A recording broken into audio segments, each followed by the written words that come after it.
பார்த்துருப்பீங்க. கொஞ்சம் கொஞ்சம் உங்களுக்கு பின்னோக்கி வாங்க. ஒரு சில ஆண்டுகளுக்கு முன்பு உலகக்கோப்பை கிரிக்கெட் மேட்ச் நடந்தது. தோனி லீடர். அப்போது லாஸ்ட் பால் 4 ரன்னு தேவைப்படுது அந்த டீம் ஜெயிக்கிறதுக்கு. அரங்கத்தில் 10,000 பேர் உட்கார்ந்துங்கிறான். பால் சந்திக்க வேண்டிய சூழ்நிலை. இவர் பேட்டை ரெடியாக வச்சுருக்கார். பால் போடுறவன் அப்படியே அவரை வீழ்த்தணுன்ற வெறியில் வரான். இதை தாக்கி வெற்றி பெறணுன்ற வெறியில் தோனி இருக்கிறார்.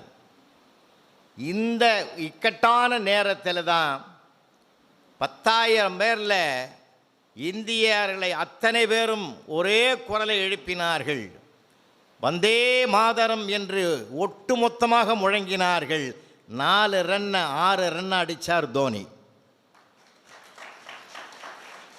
ஏன் இதை சொல்கிறேன்னா, அந்த சொல்லுக்கு அவ்வளவு வலிமை இருக்கிறது. சாதாரணமானதல்ல.